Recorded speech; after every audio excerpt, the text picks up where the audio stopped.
நேயர்கள் அனைவருக்கும் வணக்கம். வெண்முரசு கிராதம் அத்தியாயம் 27. பொன்னகரின் தெரு வழியாக அர்ஜுனன் நடந்து சென்றான். அங்கு மாளிகைகள், காவல் மாடங்கள் அனைத்தும் பொன்னென மின்னின. செடிகளும் மரங்களும் பொன்னென்றிருந்தன. முகில்கள் பொன், அவற்றை எதிரொலித்த சுனை நீர் பரப்பும் பொன். அங்கே மிதந்தலைந்த கந்தர்வரும் கிண்ணறரும் தேவரரும் பொன்னுருவர். அழகாபுரியின் காவல் வீரரும் ஏவலாளரும் பொன்னுடல் கொண்டிருந்தனர். பொன் என்றாகியது தன் விழியோ என்று அவன் ஐயுற்றான். நகரின் எவ்விழிகளும் அவன் உள் நுழைந்ததையும் ஊடுருவி கடந்து செல்வதையும் உணர்ந்ததாக தெரியவில்லை. ஒவ்வொருவர் விழிகளையும் அவன் உற்று நோக்குகையில் அறியாத உணர்வொன்றால் அவர்கள் இமை சுருங்குவதையும், சிலர் உடல் செலிர்த்து புது எண்ணம் ஒன்று எழ அருகில் நிற்பவரை திரும்பி நோக்குவதையும் கண்டான். அவர்கள் கொண்ட தடுமாற்றம் அவனை மலர்ந்து நகைக்க வைத்தது. விந்தையான களியாட்ட உணர்வொன்றெழ தன் முன்னால் சென்று கொண்டிருந்த கந்தர்வ பெண்ணொருத்தியின் தோள்களை மெல்ல தொட்டான். திடுக்கிட்டு திரும்பி நோக்கி அருகே வந்து கொண்டிருந்த கந்தர்வனை அவள் பொய்ச்சினத்துடன் மெல்ல அடித்தாள். அது அவனுக்கு உள்ள கொண்டாட்டத்தை அளித்தது. அவள் பின்குழவை பற்றினான். அவள் படபடப்புடன் திரும்பி அந்த கந்தர்வனை நோக்க அவன் திகைத்து என்ன என்றான். அவள் முகம் சிவந்து நோக்கை விலக்கி கொண்டாள். அந்நகரின் தெருக்களின் ஊடாக பொன் வடிவ கந்தர்வர்களின் கால்களுக்கு நடுவே தன் கால்களை புகுத்தி நடை இடற வைத்தான். கண்ணீரின் கூந்தலை பற்றி இழுத்து அவர்களை சினந்து திரும்ப வைத்தான். சிறு குழந்தைகள் முன் சென்று அவர்களின் விழிகளுக்குள் உற்று நோக்கி அஞ்சி அழ வைத்தான். ஓடி வந்து எடுத்து இடுப்பில் வைத்து கொண்டு சுற்றும் நோக்கிய அன்னையர் குழந்தைகளை முத்தமிட்டு ஆறுதல் உரைத்து அணைத்து கொண்டு சென்றனர். நகர் நடுவே கடற்பாறையில் சிப்பிகள் அடர்ந்திருப்பது போல பல்லாயிரம் உப்பரிகைகளுடன் ஓங்கி நின்றிருந்த அரண்மனை அமைந்திருந்த உள்கோட்டையை நோக்கி அவன் சென்றான். பொன்னாலான பெருஞ்சுவர் சூழ்ந்த அவ்வளாகத்தின் முகப்பில் இருந்த ஒற்றை வாயில் ஒன்றே உள் நுழைவதற்கும் வெளிவருவதற்கும் உரியதாக இருந்தது. இறுக மூடப்பட்டு மின்னும் கரிய இரும்பால் தாழிடப்பட்டிருந்தது. அந்த தாழுக்கு இருபுறமும் பொன்னுடல் கொண்ட 2 காவலர் பொன்னாலான படைக்கலங்களுடன் நின்றிருந்தனர். அர்ஜுனன் அவர்களை நெருங்குகையில் அவன் வருவதை அவர்களும் பார்த்துவிட்டிருந்தனர். ஒருவன் சினத்துடன் தன் கைவேலை நீட்டியபடி முன்னால் வந்து, யார் நீ? மானுடனா? எங்கனம் இதற்குள் நுழைந்தாய் என்றான். பிரிதொருவன், மானுடர் இதற்குள் நுழையும் வழியே இல்லை. நீ மானுட வடிவு கொண்டு வந்த அரக்கன் என்றான். அர்ஜுனன், நான் குருகுலத்து இளவல் பாண்டவன். என் பெயர் பார்த்தன். உங்கள் அரசரை கண்டு பொருள் விளையாடி வென்று செல்ல வந்தவன் என்றான். இருவரும் திகைத்து ஒருவரை ஒருவர் நோக்கி கொண்டனர். வென்று செல்வதற்கென்று நீயே முடிவு கட்டிவிட்டாயா என்று ஒருவன் மீசையை நீவியபடி சினத்துடன் கேட்டான். ஆம், வெல்லும் பொருட்டே எச்சமரிலும் இறங்குவது என் வழக்கம். இதுவரைக்கும் எக்களத்திலும் தோற்றதில்லை. தோற்ற பின் வாழும் எண்ணமும் இல்லை என்றான். இன்னொருவன், இக்கோட்டைக்குள் கந்தர்வர்களோ கிண்ணற கிம்புருடர்களோ வித்யாதரர்களோ தேவர்களோ இதுவரை நுழைய ஒப்பளிக்கப்பட்டதில்லை. மானுடன் நுழைவதை எண்ணியும் பார்க்க முடியாது என்றான். இங்கு ஒரு மானுடன் வந்து நின்று உங்கள் அரசனை சொல்லாடவும் பொருளாடவும் அறை கூவுகிறான் என்று அவனிடம் சென்று சொல்லுங்கள் என்றான் அர்ஜுனன். இச்செயலையும் நாங்களேதான் செய்ய வேண்டும் என்றான் காவலன். நாங்கள் உள்ளே என்ன நிகழ்கிறதென்று அறிவதே இல்லை. அர்ஜுனன், எப்படியாயினும் இவ்வரணை கடந்து மறுபக்கம் நான் செல்வது உறுதி. சென்ற பின் நீங்கள் வரவறிவிக்கவில்லை என்று உங்கள் அரசரிடம் சொல்வேன். அது பிழை என்றால் நீங்கள் தண்டிக்கப்படுவீர்கள் என்றான். இருவரும் குழப்பத்துடன் ஒருவரை ஒருவர் நோக்கி கொண்டனர். பின்னர் ஒருவன், வீரரே, இவ்வாயிலை வெளியிலிருந்து எவரும் திறக்க முடியாது. இத்தாழின் திறவி என ஏதும் இல்லை. பல 100 முறை கந்தர்வர்கள் இதை திறக்க முயன்றிருக்கிறார்கள். அங்கனம் முயன்ற அனைவருமே நிழலுருக்களாக மாறி இப்பொன்னையில் செதுக்குகளின் வளைவுகளில் படிந்து மறைந்து விட்டார்கள். முடிந்தால் நீர் இதை திறந்து உள்ளே செல்லலாம் என்றான். அர்ஜுனன் அந்த கதவை அணுகி தன் பொன்னுருவம் அதில் நெளிந்தெழுவதை ஒரு கணம் நோக்கி நின்றான். அதிலிருந்த சித்திர செதுக்குகளால் அவ்வுரு சிதறி பறந்தும் உருவழிந்து நெளிந்தும் தோன்றியது. மலர்களும் தளிர்களும் கொடிகளுடன் பின்னி பிணைந்து உருவாகி இருந்த அதன் நுண்ணிய சிற்பச் செதுக்குகளுக்குள் பல்லாயிரம் கந்தர்வர்களும் கிண்ணறர்களும் முனிவரும் அரசரும் பெருவணிகரும் தெளிந்தும் மறைந்தும் முகம் காட்டினர். நோக்க நோக்க அவ்விழிகள் அனைத்தும் உயிர் கொண்டன. அறியா பெருங்களிப்பொன்றில் மூழ்கி அவை அமைந்திருந்தன. யோகத்தில் அமர்ந்த முனிவர்களுக்கு நிகர் என்று அவன் எண்ணிக்கொண்டான். அர்ஜுனன் திரும்பி காவலனிடம், பூட்டு என்றால் அதற்கு ஒரு திறவுகோல் இருந்தாக வேண்டும் என்றான். நாங்கள் இங்கு இக்கோட்டை உருவான முதற்கணம் முதல் காவல் இருக்கிறோம். எங்களுக்கு காலம் மடிப்புறுவதில்லை. இக்கணம் வரை இதற்கு ஒரு திறவி உண்டென்று அறிந்ததில்லை என்றான். இன்னொருவன், உள்நுழைய விரும்பும் ஒவ்வொருவரும் இதை வந்து நோக்கி இதன் திறவு முறையை கணித்து திறவி செய்து கொண்டு வருகிறார்கள். இப்பூட்டு இதுவரை எதையும் ஏற்றுக்கொண்டதில்லை என்றான். அர்ஜுனன் கல்லிரும்பு உருக்கி செய்யப்பட்ட அப்பெருந்தாழை கைகளால் தொட்டு பார்த்தான். அதன் பூட்டு ஒற்றை வாய் திறந்திருக்க எடை கொண்டு இரும்பு வளையத்தில் தொங்கியது. அப்பூட்டின் வளையத்திற்குள் கைவிட்டு காலால் கதவை உதைத்து இழுத்தான். என்ன செய்கிறீர் என்று ஒருவன் கேட்டான். அதை அகற்ற முயல்கிறீர்களா? அப்பெருந்தாழையா என்றான் இன்னொருவன். மூடரே அதை செய்வர். அது பேரெடை கொண்ட இரும்பு தாள். ஆனால் இரும்பு தாள் பொற்கதவிலிருந்து மெல்ல நெகிழ்ந்து ஆணிகள் பிழுது கொண்டு பெயர்ந்து வந்தது. வருகிறது என்றான் ஒருவன் திகைப்புடன். இன்னொருவன் அருகே வந்து, தனியொருவனாகவா? நீர் யார் என்றான். முழு உடலும் நரம்புகள் புடைக்க தசை நார்கள் விம்மி விசை கொண்டு இறுகி நிற்க பற்களை கடித்து மூச்சனைத்தையும் திரட்டி இழுத்து அசைத்து அத்தாழை பிழுது கையில் எடுத்த அர்ஜுனன் அதன் எடை தாழாமல் சுழன்று மல்லாந்து கீழே விழுந்தான். எடையின் ஓசையுடன் செம்பொன் நிற மண்ணில் விழுந்து பாதி புதைந்தன தாழும் பூட்டும். அர்ஜுனன் கையூன்றி எழுந்து நின்று மூச்சு இறைத்தபடி, இரும்பு தாழை செம்பொன் தாழாது என்றான். அவர்கள் ஒருவரை ஒருவர் நோக்கி கொண்டனர். தூய பொன் மெழுகு போல மென்மையானது வீரர்களே என்றபடி அக்கதவை ஓங்கி உதைத்து திறந்தான். ஓசையின்றி அது விலகி திறக்க உள்ளே நிறைந்திருந்த ஒளிமிக்க பொன்னிற வெளியில் புதைப்பவன் போல எழுந்து நடந்து சென்றான். குபேரனின் அரண்மனை வாயிலில் நின்ற பொன்னிழல் உருவ வாயிற்காவலர் அவனை கண்டு திகைத்து விழி விரித்தனர். அஞ்சியவர்கள் போல பின்னடைந்து பின் கூச்சலிட்டபடி பதறும் காலடிகளுடன் படைக்கலம் தூக்கி முன்னெட்டு வைத்தனர். சற்றும் அஞ்சாது அவன் அணுகியதும் சிலர் செய்தி சொல்ல உள்ளே ஓடினர். சிலர் அவனை நோக்கி ஓடி வந்து படைக்கலங்களை தூக்கி தாக்க முயன்றனர். மூடர்களே, இத்தனை தடைகளை கடந்து வந்தவனால் உங்களையா வெல்ல முடியாது என்றான் அர்ஜுனன் கடுஞ்சின தோற்றத்துடன். உளம் தளர்ந்து அவர்களில் பலர் நின்றுவிட்டனர். படைக்கலங்கள் தாழ்ந்து நிலம் முட்டி ஒலி எழுப்பின. ஊக்கத்தின் பொருட்டு அவர்கள் ஒருவரை ஒருவர் நோக்க அவர்களில் சற்றேனும் துணிவுடையவர் என தோன்றியவர்களை நோக்கி, மானுடனிடம் தோற்ற பின் தெய்வ கணங்களுக்கு மீட்பே இல்லை என்று அறிக, விலகினால் தோல்வி தவிர்க்கப்படும் என்றான். அவர்கள் விழி தாழ்த்தி முகம் திருப்பி கொண்டனர். மேலும் எதிரே வந்தவர்களிடம் அவன் உரக்க, என்னை உள்ளே விடுபவர்களுக்கு அவர்கள் எண்ணியிராத பரிசுகள் அளிக்கப்படும் என்றான். அப்பரிசுகளை அவர்களுக்கு பிறர் அறியாமல் அளிக்கவும் நான் சித்தமே என்று மெல்லிய குரலில் சொன்னான். விழிகள் நிலை கொள்ளாமல் உருள ஒருவரை ஒருவர் நோக்கியபடி அவர்கள் படைக்கலம் தாழ்த்தி தயங்கினர். உங்கள் விளைவுகளுக்கேற்ப பரிசளிப்பேன்.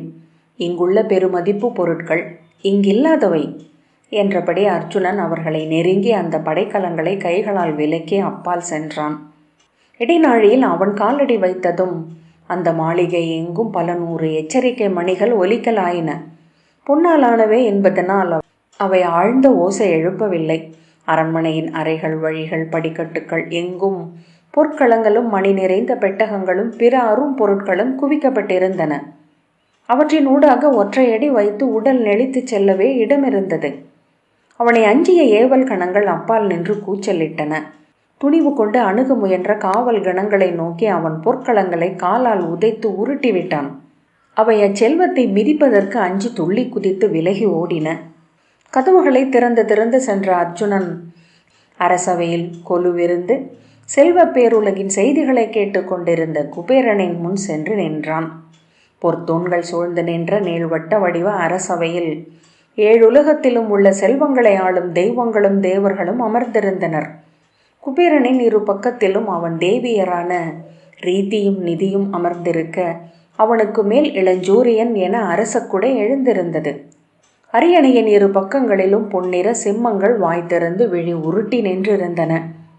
அவன் ஊர்தியான வைர கொம்புகள் கொண்ட வெள்ளாடு வலப்பக்கம் நின்றிருந்தது. அர்ஜுனனின் வருகையை முதலில் உணர்ந்த வெள்ளாடு வெரண்டு செவி தூக்கி ஓசையிட்டது. சிம்மங்கள் திரும்பி அரைதல் ஓசை எழுப்ப அவை திரும்பி நோக்கியது. அர்ஜுனன் அத்துமீறலை அங்கே காவலர் அறிவித்து கொண்டிருந்தனர். ஆனால் செல்வத்தை அளாவிக் கொண்டிருந்த அவர்களின் நெஞ்சங்கள் அச்சொற்களை பொருள் கொள்ளவில்லை. குபேரனின் மைந்தர்களான நளகூபரனும் மணிக்கிரீவனும் அவனை கண்ட பின்னரே காவலர் சொன்னதென்ன என்று உணர்ந்தனர்.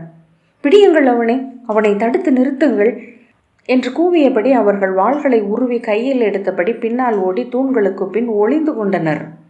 அவையில் அமர்ந்திருந்தவர்கள் எழுந்து ஒருவரோடு ஒருவர் முட்டி மோதி கூச்சலிட்டபடி ததும்பினர். சிலர் கால் தடுக்கி கீழே விழுந்தனர். தூண்களுக்கு பின்னால் ஒளிந்து கொண்டு பலர் கைகளில் செல்வ கிழிகள் இருந்தன.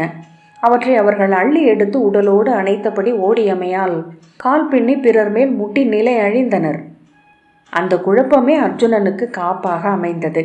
அவன் உரத்த குரலில், எவரும் அஞ்ச வேண்டாம், எவரையும் நான் ஒன்றும் செய்யப்போவதில்லை என்றான். அது அவர்களை மேலும் அச்சுறுத்தியது. குபேரனின் முடிக்குறியை தன் தலையணையில் சூடியிருந்த மணிக்கிரீவன், நீ எப்படி உள்ளே வந்தாய்? எங்கே காவலர்கள் என்றான். இளவரசே, பொண்ணுக்கு பணியாற்றுபவர்கள் எங்கும் போர் புரிவதில்லை என்றான் அர்ஜுனன் அருகே வந்தபடி. அணுகாதே, விலகு, கொன்று விடுவேன் என்று நளகூபரன் அச்சத்தால் உடைந்த குரலில் கூவினான். அவர்கள் நாள்தோறும் செல்வத்தை கண்டு கொண்டிருக்கிறார்கள். அதுவன்று பிற ஏதும் அவர்களுக்கு பொருட்டல்ல. சிலர் அஞ்சினர். எஞ்சியவர்களுக்கு கையூட்டளித்தேன் என்றான் அர்ஜுனன். திகைத்து முகம் காட்டி, கையூட்டா? எங்கள் காவலர்களா என்றான் நளகூபரன். கருவூல காவலர் கையூட்டு பெறாத இடம் என ஒன்று இருக்க வாய்ப்பே இல்லை என்றபடி அர்ஜுனன் அவை நடுவே வந்து நின்றான். மூத்தவரே, அவரிடம் படைக்கலங்கள் இல்லை என மணிக்கிரீவன் கூவ, வாயை மூடா என்று நளகூபரன் கடிந்தான். அர்ஜுனன், மேலும் உங்கள் வீரர் வைத்திருப்பவை அனைத்தும் பொன்னாலான படைக்கலங்கள். பொன் உலோகங்களில் தளிர் என்பார்கள். அது எவரையும் கொல்லாது என்றான். மணிக்கிரீவன், பொன்னே முதன்மையானது என்றான். பிற ஏதேனும் ஒன்றுக்கு நிகர் கொள்கையில் மட்டுமே அதற்கு மதிப்பு. தான் மட்டுமே இருக்கையில் பொன் பொருளற்ற மஞ்சள் ஒளி என்றான் அர்ஜுனன். பொன் மட்டுமே உள்ள இப்பெரு நகர் ஒரு நுரை குமிழி அளவுக்கே நொய்மையானது இளவரசே. அவன் அவை நின்று நிமிர்ந்து நோக்கிய போது குபேரனின் அரியணை ஒழிந்து கிடந்தது. அவன் இரு தேவியரும் எழுந்து நின்றிருந்தனர். அரியணைக்கு பின்னால் இருந்து குபேரன் மெல்ல எழுந்து நோக்குவதை அர்ஜுனன் கண்டான். அவன் நோக்கியதும் குபேரனின் மணிமுடி மறைந்தது. அஞ்ச வேண்டாம் என்று தங்கள் தந்தையிடம் சொல்லுங்கள் இளவரசே என்றான் அர்ஜுனன். அருகே முதிரா இளைஞனாகிய இளவரசன் மாயூரகன் கவிழ்ந்த பீடங்கள் நடுவே ஒன்றில் அமர்ந்து தேம்பி அழுது கொண்டிருந்தான். அர்ஜுனன் அவனை நோக்கியதும் அவன் அஞ்சி கால்களை பீடம் மேல் எடுத்து வைத்து கொண்டு உடலை குறுக்கினான். அஞ்ச வேண்டாம் இளவரசே என்று அர்ஜுனன் சொன்னதும் அவன் மேலும் கதறினான். மணிக்கிரீவன், அழாதே மூடா என்று அதட்டியதும் அலறியபடி எழுந்து தாயை நோக்கி ஓடினான். அரியணை அருகே உள்ளிருந்து வந்து நின்ற இளவரசி மீனாட்சி, நீங்கள் இளைய பாண்டவர் பார்த்தர் அல்லவா என்றாள். அர்ஜுனன், ஆம், நீங்கள் குபேரன் மகள் என நினைக்கிறேன் என்றபடி அவளை நோக்கி சென்றான். இளைய பாண்டவரை வணங்குகிறேன். நீங்கள் எப்படி குபேரபுரிக்குள் நுழைந்தீர்கள் என்று நான் உசாவ போவதில்லை. நீங்கள் கடந்த எல்லைகளை நான் நன்கு அறிவேன் என்றாள். எப்படி என்றான் அர்ஜுனன். எல்லா பெண்களையும் போல நானும் அஸ்தினபுரியின் விஜயனின் புகழ் கேட்டே வளர்ந்தேன் என அவள் புன்னகைத்தாள். அவனுக்கு என்ன வேண்டும் கேள், எவ்வளவு பொன் வேண்டுமென்று கேள் என்று அரியணைக்கு அப்பால் அமர்ந்திருந்த குபேரன் சொன்னான். அர்ஜுனன், உங்கள் செல்வத்தில் ஒரு துளி கூட எனக்கு தேவையில்லை. வடதிசை காவலரே, நான் உங்களை வெற்றி கொள்ளவே வந்தேன் என்றான். வெற்றி என்றால் என்னை சிறைப்பிடிக்கப் போகிறாயா? மைந்தர்களே என்று குபேரன் கூவினான். இல்லை, ஆடலையும் களத்தையும் நீங்களே முடிவு செய்யலாம். உங்களை வென்று உங்கள் அருள் கொண்டு மீள விரும்புகிறேன். குபேரன் எழுந்து, ஏன் என்னை வெல்ல வேண்டும் நீ? திறன் கொண்டு எழும் ஒவ்வொருவரும் என்னை வெல்ல கிளம்புவது ஏன் என்றான் அழுகை கலந்த குரலில். அசுரரும் தேவருமாக என்னை வென்றவர்கள் ஒவ்வொருவரையும் நினைவு கூறுகிறேன். ஏன் எனக்கு இந்த துயர்? அர்ஜுனன், பொருட்செல்வத்தை கடக்காமல் அருட்செல்வத்தை அடைய முடியாது அல்லவா என்றான். ஆடைகளை நீவி முடியை சீரமைத்தபடி குபேரன் எழுந்து வந்து அரியணையில் அமர்ந்து, நீ என்னை சிறைப்பிடித்து இழுத்துச் செல்ல எண்ணவில்லை அல்லவா? முன்பு ரண்யன் என்னை அவன் அரண்மனையில் கட்டி வைத்திருந்தான் என்றான். இல்லை, நான் உங்கள் தோழராகிய இந்திரனை முதற்றாதையாக கொண்டவன் என்றான் அர்ஜுனன். பாண்டவரே, தந்தை அறிந்த ஆடல் என்பது ஒன்றே.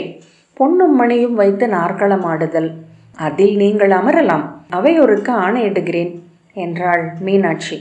நன்று, அவர் அக்களத்தில் அவரது அனைத்து செல்வங்களையும் வைத்தாட வேண்டும் என்று அர்ஜுனன் சொன்னான். மீனாட்சி, ஆம், அதுவே நெறி என்றாள்.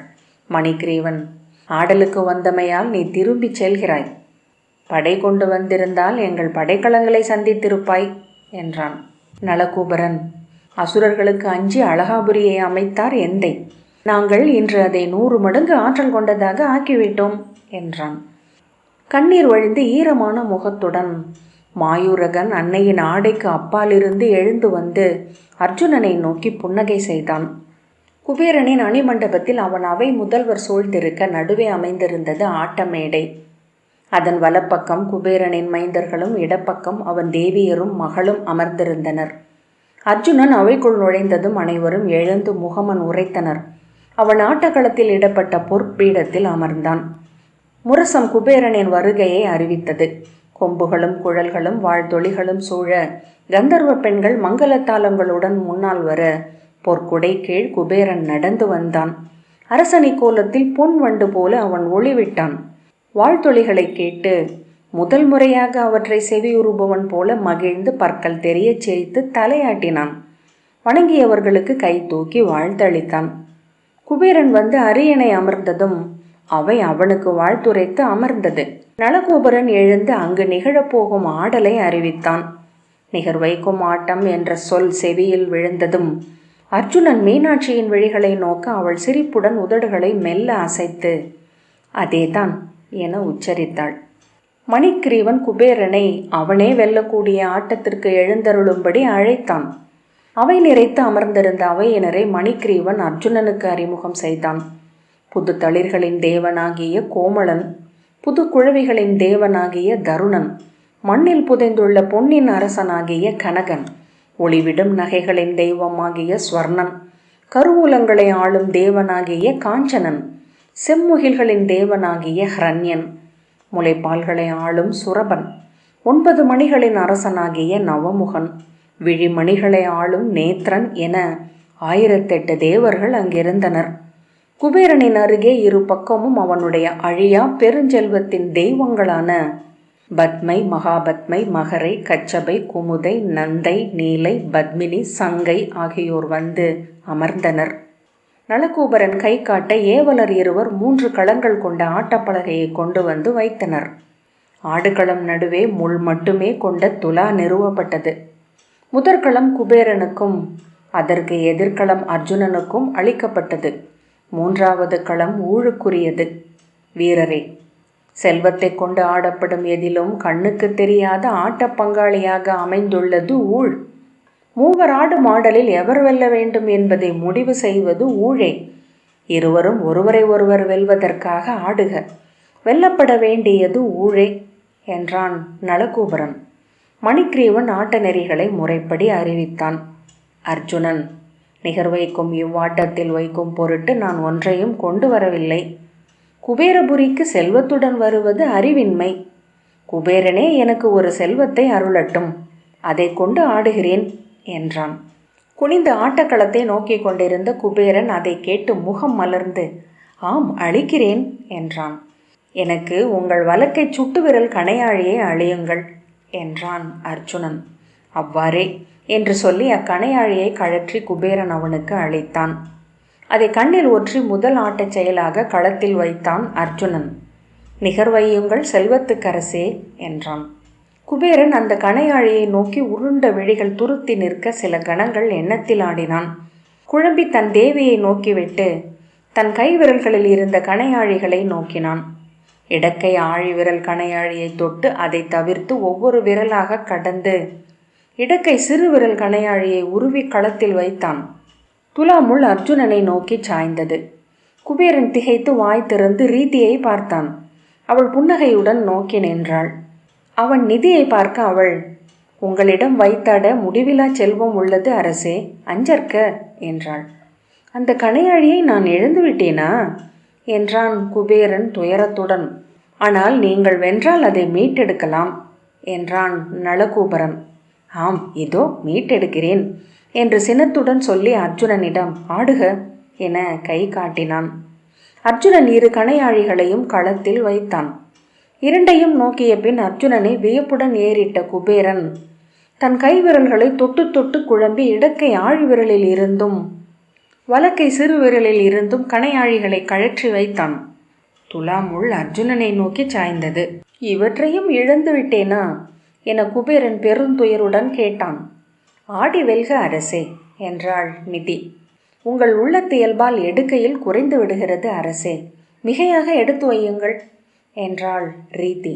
குபேரன், நான் கணக்கிட்டே எடுக்கிறேன், நிகருக்கு மேலாக வென்று விடலாகாது என்று எச்சரிக்கை கொள்கிறேன் என்றான். உங்கள் கை விரல்கள் குறுகியவை என்றாள் ரீதி. அதை நான் அறிவேன், நீ வாயை மூடு என்று குபேரன் சீறினான். அதை நான் அறிவேன், நீ வாயை மூடு என்று குபேரன் சீறினான். அர்ஜுனன் தான் வென்ற அனைத்தையும் மீண்டும் மீண்டும் வைத்தாடினான். குபேரன் ஒவ்வொரு முறையும் அணுவிடை குறைவாகவே நிகர் வைத்தான். இவ்வாட்டத்தில் ஏதோ பிழை உள்ளது, அனைத்தும் எப்படி நிகர் பிறழக்கூடும் என்று குபேரன் கூவினான். அரசே, ஆட்டம் என்பது பொருள்களை முன் வைப்பதல்ல. நீங்கள் இருவருமே உங்களைத்தான் முன் வைக்கிறீர்கள். அவர் எல்லைகளை கடப்பவர், நீங்கள் புறத்தே அஞ்சி என் நகரின் எல்லைகளுக்குள் அமர்ந்திருந்தவர் என்றாள் மீனாட்சி. நான் அஞ்சுகிறேனா? நானா என்றான் குபேரன். நீங்கள் அஞ்சுவது தோல்வியை அல்ல, பொருள் இழப்பை. பொருள் பற்று கொண்டிருக்கும் வரை அவ்வச்சத்திலிருந்து மீள முடியாது என்றாள் மீனாட்சி. குபேரன், இதோ நான் என் பெருநிதியை நிகர்களத்தில் வைக்கிறேன், எனக்கு அச்சம் இல்லை. இவன் அதற்கு நிகரென எதையேனும் வைக்கட்டும் என்றபடி சங்கினியை களத்தில் வைத்தான். அர்ஜுனன் சங்கினியை நோக்கி ஒரு கணம் எண்ணத்தில் ஆழ்ந்த பின் முதற்கணையாழியை எடுத்து களத்தில் வைத்தான். துலாமுள் அவன் பக்கம் சாய்ந்ததும், இது எவ்வாறு, இது எம்முறை என கூவியபடி குபேரன் எழுந்து விட்டான். அரசே, அவர் வைத்தது கணையாழி, அதை ஓர் ஆண்மகன் அளித்ததும் இவள் நெஞ்சு அவனை ஏற்றுக்கொண்டு விட்டது. அக்கணையாழி இவளுக்கு நிகர் மிகை என்றாள் மீனாட்சி. இது ஊழின் ஆடல். தந்தையே, நீங்கள் ஆடலை முடித்து கொள்ளலாம் என்றான் மணிக்கிரீவன். முடித்து கொண்டால் நான் இழந்தவை இவனுக்குரியனாகிவிடும். மாட்டேன், என் பொருள் எதையும் இழக்க மாட்டேன், அனைத்தையும் வென்றமைவேன் என்றபடி அவன் பிற செல்விகளை களத்தில் வைத்தான். அனைவரையும் அர்ஜுனன் வென்றெடுத்தான். அவர்கள் 1 முகங்கள். தந்தையே, ஒன்று சென்றால் பிரிதும் தொடரும் என்றாள் மீனாட்சி. இது பொய்மை, இது ஏமாற்று என்று குபேரன் கூவினான். கால்களை உதைத்து அன்னையிடம் சொல்வேன், அன்னையிடம் சொல்லிவிடுவேன் என அழுதான். போதும் தந்தையே, உங்களால் இவ்வாட்டத்தை வெல்ல முடியாது என்றான் நளகூபரன். மீனாட்சி, ஆம், உங்களிடமிருக்கும் செல்வத்தை விட இல்லாத செல்வம் பெரியதென்று எண்ணுகிறது உங்கள் உள்ளம். அது செல்வர்களின் இயல்பு என்றாள். நான் ஆடுவேன், நான் ஆடுவேன் என்று குபேரன் கதறி அழுதான். இவன் என் செல்வங்களை கொண்டு செல்ல விடமாட்டேன்.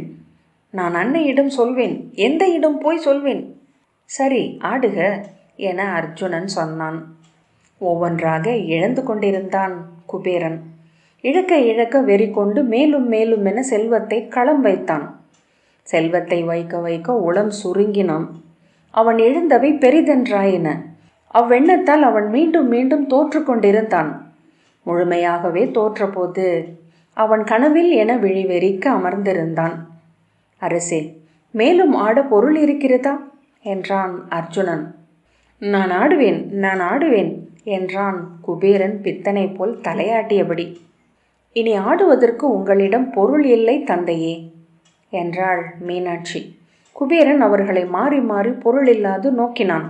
பின்னர் வீறிட்டு அழுதபடி அங்கேயே படுத்து உடலை சுருட்டி கொண்டு அழத் தொடங்கினான்.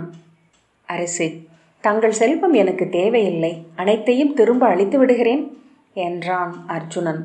திகைத்து எழுந்தமர்ந்து, அனைத்துமா, திரும்பவும் எனக்கா என்றான். ஆம், திரும்ப உங்களுக்கே. நீங்கள் அரிதனை என்னும் ஓர் அறிதலை எனக்கு அழியுங்கள், அது போதும் என்றான் அர்ஜுனன். குபேரன் எழுந்தமர்ந்து, வெறும் அறிதலா என்றான்.